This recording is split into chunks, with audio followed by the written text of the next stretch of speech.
Alright guys, today we're going to do an install vid. What I got right here, this is the TH Marine Troll Tamer. TH Marine Troll Tamer is a sort of reinforced bracket holder for your trolling motor. As you know, I fish a lot on Okeechobee, and all those guys fish in big waters that get some big waves when you get some nasty wind and weather.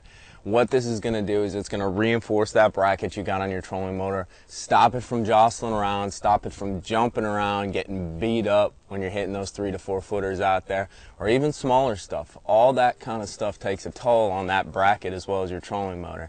So what we're going to do is we're going to install this thing, the TH Marine Troll Tamer. We'll get it all set up and show you how it works. All right, let's get going. All right, the first step you're going to do is you're going to want to take off your trolling motor. It's not completely necessary, but it's going to give you more room to work with.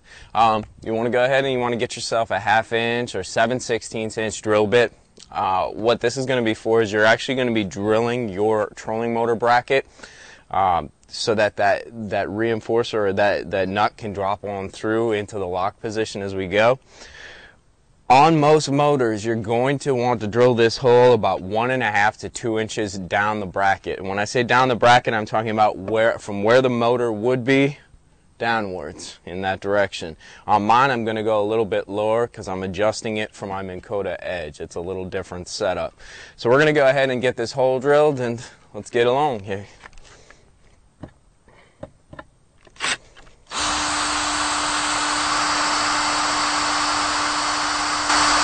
Alright, now that we have our hole drilled right here, what we're going to need to do is go ahead and set up the Troll Tamer and get this bracket reinforcer lined up so we can mount the lock on the deck of the boat. So let's go ahead, real simple. All you're going to do is unscrew it and slide her on through.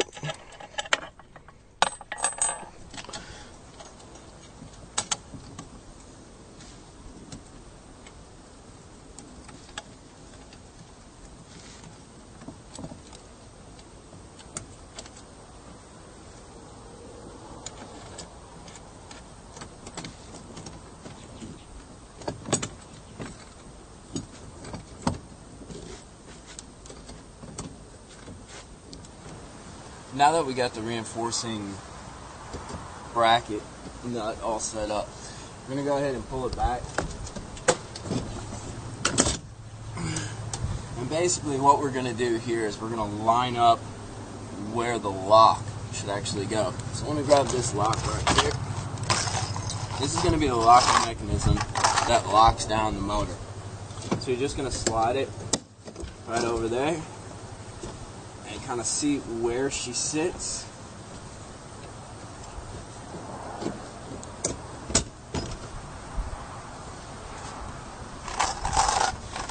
The kit comes with 3 screws.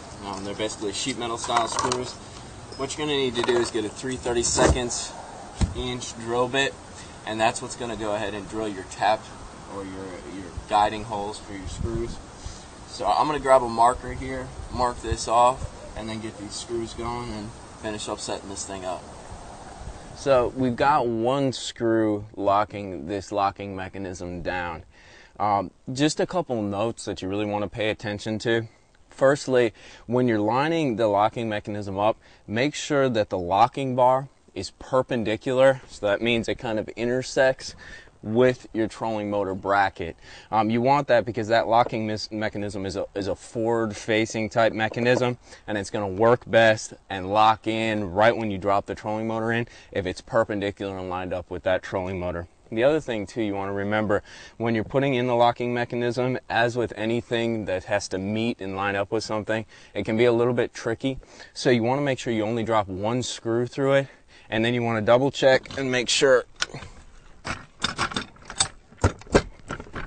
that she locks right in just like that. You can see she drops back, locks in, and she's set in there real nice. So now that we see that that's alright, I'm going to go ahead and finish this up, and we'll take a look at what she looks like and how she behaves when we're all done.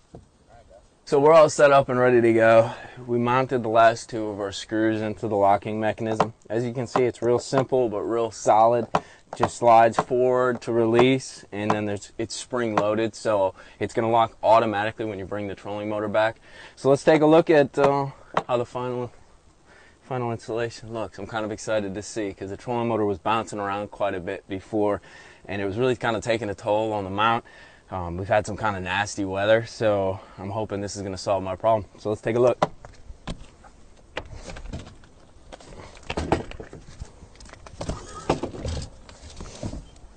So she drops straight down. Gotta make sure it's unlocked, and drops right on in. It locks. I guess the final touch we're gonna have to put on this thing, there's two nuts right here that are on the spindle or the reinforcing bracket. And what you're gonna wanna do, once you have everything set up, these are the adjusters or the lockers for how long that screw or that bolt in there is gonna be. So we just wanna go ahead and tighten those up.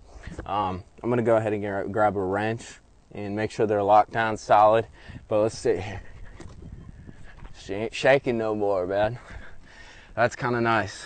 That's going to be really nice when I'm bouncing around on 3-foot rollers. So this is the TH Marine Troll Tamer. It's really going to save some life on your trolling motor mount, as well as the motor. I mean, when they're getting bounced around that much, it's no good for the electronics and the board that's in there. It automatically locks in when you drop it down. Real simple to install, real solid, real affordable, especially when you think about how much time, how much annoyance it's going to save you with your trolling motor. TH Marine Troll Tamer. Grab you one at Boat Tech.